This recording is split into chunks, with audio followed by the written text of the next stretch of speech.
समझ गए आप। तो अब मिसाल के तौर पर उस डॉग को जो जिसके बारे में आप बता रहे हैं कि उसके पपी को मसलन खत्म कर दिया था या मार दिया था, किसी ने मार दिया, जाहिर है कि ये जुल्म है, ठीक है। तो अब अगर ये बात है और उसकी वजह से वो एंग्री है और उसका बिहेवियर के अंदर तब्दीली आ गई, तो फिर इसका भी किसास होना है आखिरत में। लेकिन दो चीजें बताई आपने। आपने कहा कि there is no code of morality defined for them, therefore we don't know what is moral and what is immoral, because Yes. We don't know. How do we know? आप तो नहीं जानते, मैं भी नहीं जानता, तो हाउ कैन यू से कि there is no code of morality defined for them? I mean, okay, there may be that. You're right. गायब हो जाएंगे क्या, मतलब क्या होगा? बिल्कुल, उनको मिट्टी में मिला दिया जाएगा एंड दैट्स इट। उनके लिए कोई जन्नत और जहन्नम नहीं है। Then why we are discussing the morality for animals at all? ये तो आप डिस्कस कर रहे हैं, वी आर नॉट। ऊपर से materialistic body है हमारी, but there is energy inside us. The end game is for every human beings, every animal is to merge in this universe. As simple as it is. This is my funda. I'm not putting. तो आप जो ये कह रहे हैं कि आपका ये एंड गोल है कि आप इस यूनिवर्स में विलय हो जाएंगे, तो उसके बाद फिर क्या Exactly. होगा? कुछ नहीं होगा, खत्म हो जाएंगे अब। तो दैट्स तो मीन्स कि पर्पस तो हुआ ना। आपका जो, आप ये बता दें Okay. मुझे कि Yeah. वो इंसान जो घर में ना, समझ लेंगे जो फादर है, ठीक है, Yeah. उसकी रिस्पॉन्सिबिलिटीज और उसकी जो है राइट्स, वो उतने Yeah. होते हैं जितने के जो उस पे डिपेंडेंट होते हैं, दोनों बराबर होते हैं राइट एंड रिस्पॉन्सिबिलिटीज में? नहीं, father has more responsibility towards the kids, तो फादर की रिस्पॉन्सिबिलिटीज एंड राइट्स ज्यादा कैसे हो जाती है? Because he has to take care of them until unless they are independent. वो डिपेंडेंट है अभी, तो जब तो तक वो ये चीज डिपेंडेंट आप नहीं होंगे रिलेट तब तक। करें अगर ह्यूमन बीइंग के बारे में कि human being are more responsible, ठीक है, Yes. तो उनकी जवाबदेही जब ज्यादा है तो उनके Yes. राइट्स भी ज्यादा होंगे। तो आप कह रहे हैं नहीं Yes. आप रिस्पॉन्सिबिलिटी भी उतनी ही रखो जितना कि एक कुत्ते की रख No, रहे हो, no, no, I'm not और saying that. राइट्स No, भी no. उतना ही रखो। Hello. जी भाई। Hello. Good evening, guys. So मेरा question, I'm from आप India सुनाते नहीं actually. मेरे भाई? हाँ जी, मैं सुनाता नहीं जी, फरमाइए। हूँ। मेरा क्वेश्चन एक्चुअली थोड़ा सा कंफ्यूजन है मुझे। द जी confusion is on the front कि ये जो हमारा यूनिवर्स है इसके अंदर अदर देन ह्यूमन स्पीशीज तो है ही है, इसके अलावा भी और बहुत सारी स्पीशीज है, एनिमल की है, बर्ड्स की है, सी जो सी में रहते हैं उनकी भी है, and they have their own life. So I actually I work in a forest department, so जी that is why the question is. So अभी रिसेंटली मेरा एक हमारा जो फॉरेस्ट है उसमें जहाँ मैं रहता हूँ वहाँ पे डॉग्स, बहुत सारे डॉग्स हैं। तो एक फीमेल डॉग्स थे, उसने बच्चे वगैरह दिए, तो somebody killed her puppy basically. So she was very angry and then she was fighting with all other dogs and she got in a different, जैसे किसी के बच्चे को मार देते हो आप। So I felt like she has her own story going on, and which is irrelevant for us, but very relevant for her and other animals maybe around her. वो अफेक्ट हो रहे होंगे उससे। तो बट उसका कुछ नहीं है ना, मतलब एज पर अगर हम देखते हैं इस्लाम में, तो there is nothing for her. she does not have any value, उसका कोई पर्पस नहीं है लाइफ का। So ठीक, that is the confusion. सही है। दो बातें हैं। पहली बात तो ये है कि उसका कुछ नहीं है, ये एक क्लेम है और ये आर्ग्यूमेंट फ्रॉम इग्नोरेंस इसको कहा जाएगा, चूंकि उसका भी बहुत कुछ है और वो इस तरीके से है कि एक हदीस में मैं आपको बता देता हूँ, रसूल अकरम सल्लल्लाहु अलैहि वसल्लम ने फरमाया कि आखिरत में हर एक को बदला दिया जाएगा, यहां तक कि सींग वाली बकरी ने बेसींग वाली बकरी को अगर मारा होगा तो उसका भी बदला दिया जाएगा, और जब बदला हो जाएगा तो फिर उनको खत्म कर दिया जाएगा।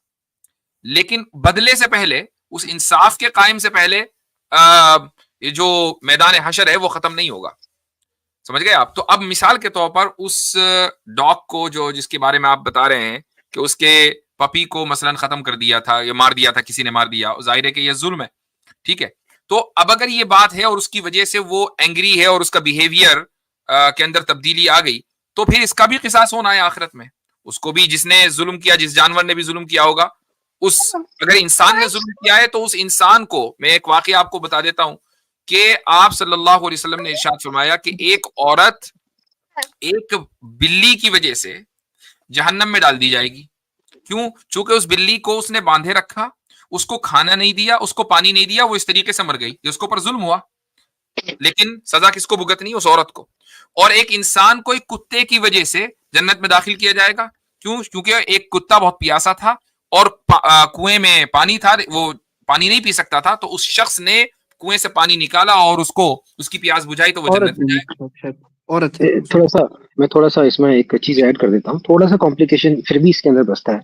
देखिए, आप इसमें टाइम ले सकते हैं, फ्यूचर में भी मैं आपसे कभी बात करूंगा तो you can think about it. The question is कि जो कोड ऑफ मॉरलिटी है वो हम लोगों के लिए तो डिफाइंड है as human species, but there is no code of morality, at least as far I am concern, hmm, for animals.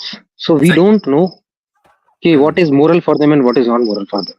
तो एक तो आपने कहा कि देखें, दो चीजें बताई आपने। आपने कहा कि there is no code of morality defined for them, therefore we don't know what is moral and what is immoral, because yes, we don't know. How do we know? आप तो नहीं जानते, मैं भी नहीं जानता, तो हाउ कैन यू से कि there is no code of morality defined for them? I mean okay, there may be that, you are right, ठीक।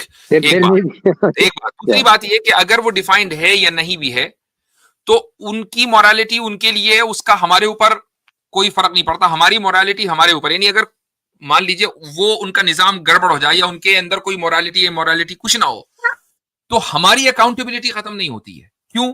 उसकी वजह यह है कि हमारे और उनके पर्पस में फर्क है, और यह समझना बहुत जरूरी है।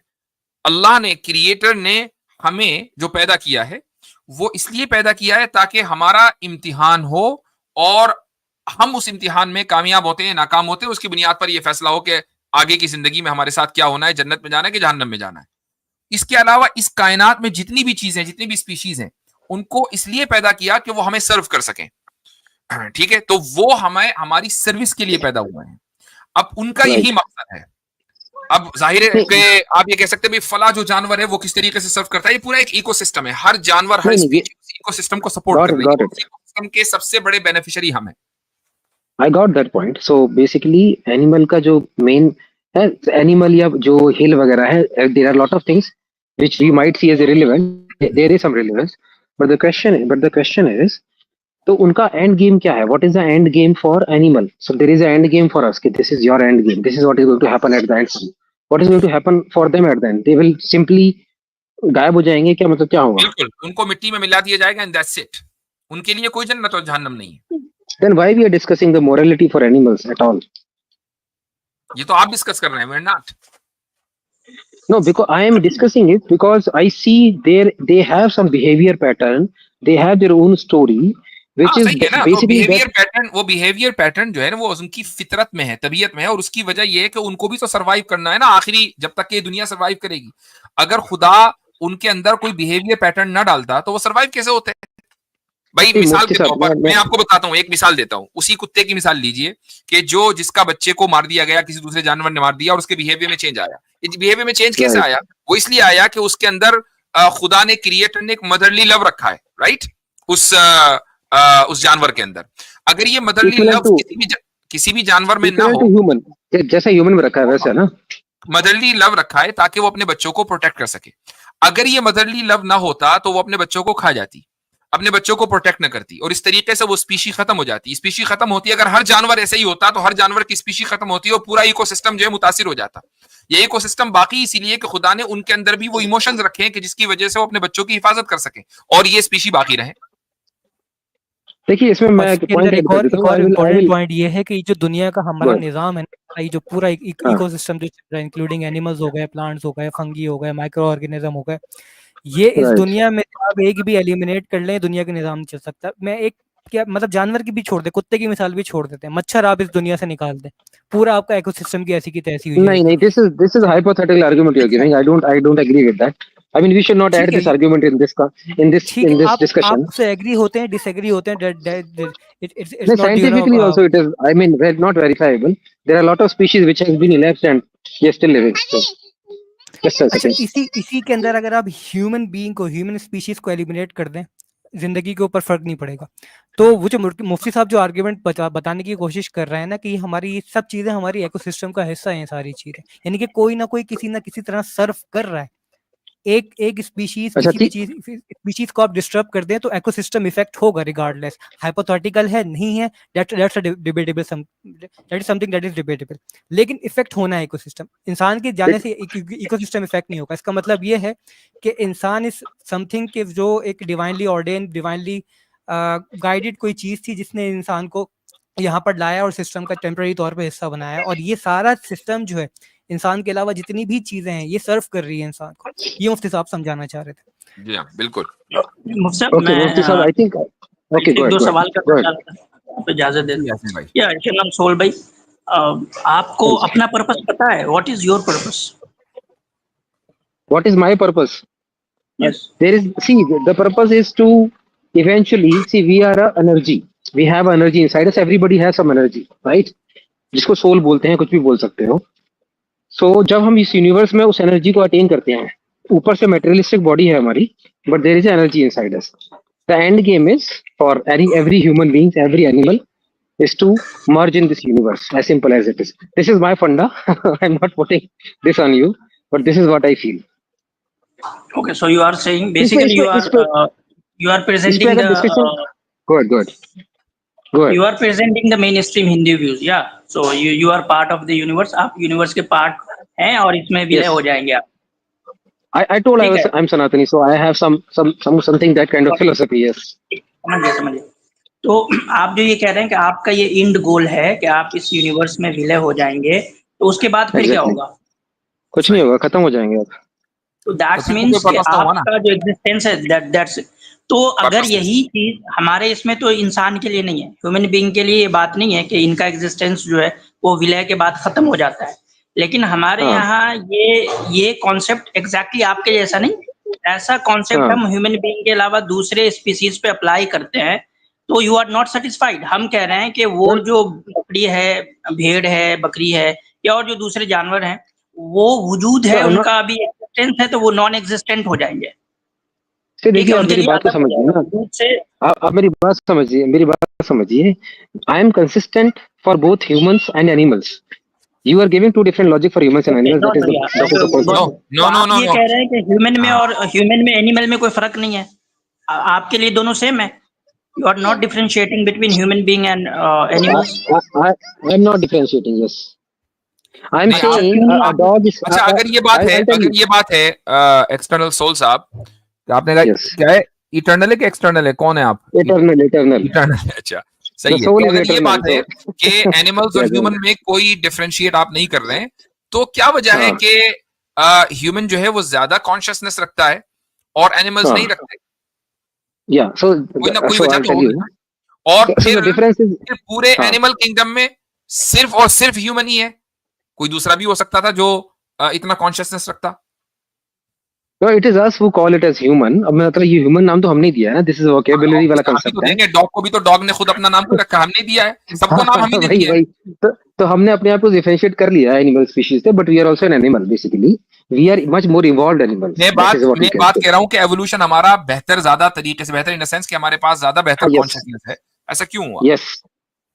अच्छा, मैं फिर देखिए, ये बहुत डिटेल में चला जाएगा. I think I can discuss it next time, but मैं ज्यादा इस पॉइंट डिटेल को में छोड़ नहीं, देता हूं. सिंपल सी बात है कि हमारा पर्पस है, उनका कोई पर्पस नहीं। उनका जो पर्पस है वो हमें सर्व करना है। ऐसा नहीं है कि उनका पर्पस नहीं है, पर्पस उनका भी है। उनका ये है कि वो हमें सर्व करें, और हमारा पर्पस ये है कि हम अपने क्रिएटर को सर्व करें। That's it, simple as that. See, I can agree to this point until unless you answer to that point where an animal has a similar situation, कि उसका बच्चा मर गया है and he is going through a same story which a human goes through. उसका बस एक, उसके पास रिसोर्सेज नहीं है, बाकी सारी की सारी जो लाइफ स्टोरी उसकी चल रही है ना, इट इज एज जो ह्यूमन की चलती है. क्यों सफरिंग है, क्यों ऑलरेडी दो हदीसों के जरिए ऑलरेडी दे चुका हूं मैं. So you are making that suffering everything as irrelevant. Basically, you are saying that does not matter. You said जवाब दिया कि it does मैं matter. समझ रहा हूँ. It does matter. Actually eternal soul साहब, जितना मैं समझाऊं ना आपके क्वेश्चन को, you are trying to relate in your mind. Yes. The main thing is कि आप कॉन्सेप्ट ऑफ कार्मा और रीइंकार्नेशन को की तरफ ले जा रहे हैं इस बात को, isn't it? I do. See, I am a Sanatani, so at the end, yes. चंदन भाई, मैं आपसे एक दो सवाल पूछ लेता हूँ. आप ये बता दें मुझे कि वो इंसान जो घर में ना, समझ लेंगे जो फादर है, ठीक है, उसकी रिस्पॉन्सिबिलिटीज और उसकी जो है राइट्स, वो उतने होते हैं जितने के जो उस पे डिपेंडेंट होते हैं? दोनों बराबर होते हैं राइट एंड रिस्पॉन्सिबिलिटीज में? नहीं, father has more responsibility towards the kids. तो फादर की रिस्पॉन्सिबिलिटीज एंड राइट्स ज्यादा कैसे हो जाती है? because he has to take care of them until unless they are independent. वो डिपेंडेंट है अभी, तो जब तो तक वो ये चीज डिपेंडेंट आप नहीं होगी रिलेट तब तक। करें अगर ह्यूमन बीइंग के बारे में कि human being are more responsible, ठीक है, Yes. तो उनकी जवाबदेही जब ज्यादा है तो उनके राइट्स भी ज्यादा होंगे। तो आप कह रहे हैं नहीं नहीं Yes. आप रिस्पॉन्सिबिलिटी भी उतना ही रखो जितना कि एक कुत्ते की रख No, रहे no, हो, no, I'm not और saying that. राइट्स No, भी no. उतना ही रखो। Human आप is यही a तो see कह रहे हैं ना, human जब आप यही कह रहे हैं कि भाई इंसान के लिए जन्नत क्यों है और उसके लिए जन्नत क्यों नहीं है। भाई इंसान के लिए रिस्पॉन्सिबिलिटी तकलीफ भी ज्यादा है ना उससे, वो तो बस अपने नहीं ये इंस्टिंक्ट पे क्वेश्चन जी रहा है, बस बात खत्म है। इंसान तो अपने देखो इंस्टिंक्ट पे नहीं जी रहा, इंसान अपने फ्री विल पे जी रहा है, तो उसकी रिस्पॉन्सिबिलिटी ज्यादा है तो राइट्स भी ज्यादा होंगे ना उसके। आप कह see रहे हैं कि I'm भाई वो saying अपने हाँ, एक कुत्ता जो अपने इंस्टिंक्ट पे रहता है उसके लिए भी जन्नत होनी चाहिए, और इंसान की रिस्पॉन्सिबिलिटी ज्यादा है तो इसको जन्नत नहीं मिलनी चाहिए। नहीं मैं पॉइंट ये बताता हूँ आपका अपना। यही देखो मेरा प्रॉब्लम जो है पॉइंट कर्नल फूल भाई, हाँ आपका यही प्रॉब्लम है। आप कह रहे हैं कि इंसान को जन्नत क्यों मिल जा रहा है और उसको जन्नत क्यों नहीं मिल रहा। यही है ना यस बेसिकली आपका इतना कंसिस्टेंसी होनी चाहिए। यस सिंपल भाई, कंसिस्टेंसी तो होनी चाहिए। कंसिस्टेंसी है, यही तो कह रहे हैं हमारे यहाँ कंसिस्टेंसी है कि जन्नत जब जो है वो जब किसी राइट्स अलग रिस्पॉन्सिबिलिटी से होंगे है। तो रिस्पॉन्सिबिलिटीज भी अलग होंगी, ये है कंसिस्टेंसी। तो नहीं कंसिस्टेंसी ये नहीं है, रिस्पॉन्सिबिलिटी से देखो कंसिस्टेंसी ये नहीं है कि देखो राइट्स तो अलग हो रिस्पॉन्सिबिलिटी सेम हो। आपने मेरी लाइन पूरी सुनी नहीं। मैंने जो बोला था, मैंने बोला था कि जो डिपेंडेंट है they will become independent in future, और उनकी खुद की एक रिस्पॉन्सिबिलिटी होगी। So that animal which is वो जब हो डिपेंडेंट जाएंगे तब विल बिकम इटर्नल फूल भाई, इंडिपेंडेंट जब इन हो फ्यूचर। जाएंगे तब अभी नहीं हुए वो। और आप ये तो इटर्नल देखें भाई कि जब कुत्ता इवॉल्व होके इंसान बन जाएगा ना, फिर आप ये क्वेश्चन करने आइए। नहीं, वही तो इसमें बोल रहा ये हूँ भी ना, चीज देखें इवॉल्व ना होके कि इंसान आप बनेगा ना। he will be human at the in future, right? That's what my तो faith tells me. आपका That फेथ is ये what बताता है रीइंकार्नेशन या एवोल्यूशन। yes एग्जैक्टली यही मैं reincarnation. बोल रहा था ना मुफ्ती साहब। देखिए इटर्नल सोल साहब, जो मेन मसला है ना आपका, जब अगर आप मेन पॉइंट पे आते हैं स्टार्टिंग में, तो ये और ज्यादा Yeah. फ्रूटफुल कन्वर्सेशन होती है। उसके पीछे वजह ये है जो हाँ आपके अंदर कॉन्सेप्ट है आपकी इसमें आइडियोलॉजी में, the concept of Karma and reincarnation. अगर आप उस yes पे yes फिलोसॉफिकल बात करेंगे और बजाय इसके कि आप सिनेरियोस पे डिस्कस करेंगे, तो it will be a much fruitful discussion, because we believe that concept of reincarnation और कॉन्सेप्ट ऑफ कार्मा इसलिए प्रेजेंट किया गया था क्योंकि प्रॉब्लम ऑफ इवल सॉल्व नहीं हो रही थी। बट द थिंग इज कि problem of evil concept of reincarnation और कॉन्सेप्ट ऑफ कार्मा से सॉल्व नहीं होती, बल्कि और पेचीदा हो जाती है, because it is philosophically it is already debunked और इलॉजिकल है। मिसाल के तौर पर मैं आपको no इतनी लास्ट लाइन कहूंगा, और आपके साथ ऑलरेडी बात हो गई है, फिर कॉन्सेप्ट ऑफ yes रीइंकार्नेशन पे हम नेक्स्ट टाइम आएंगे, कि अगर हम yes आपकी कॉन्सेप्ट ऑफ रीइंकार्नेशन और कार्मा में माने ना, तो आप इसको एक बार हाँ खुद समझ लीजिएगा कि according to your concept what Hitler did yeah to the Jewish kids, they deserved it yes because they would have done something wrong in their previous life. So this is what yes you believe. Okay, so इसीलिए okay next time जब आप आएंगे, क्योंकि already बहुत बात हो गई, मुझे and लगता there है are सब also philosophical problems with your I'll idea. close my argument I will close my argument with one sentence. See, तो the concept of reincarnation and the concept of God both are not debunked sorry. जैसे God का concept अभी तक confirm नहीं है, reincarnation भी confirm नहीं है। Both are concept which people talk यही अबाउट बट यही नोबडी यही कैन तो मसला डिबंक। है ना आप लोगों का, कि आप लोगों का जो रिलीजन और जो फेथ पूरा सिस्टम है ना, उसमें कुछ भी कंफर्म नहीं है। तो चले ठीक है, इंशाल्लाह फिर आपसे बात करेंगे। अच्छा लगा बात करके। ठीक है सर, ओके, थैंक यू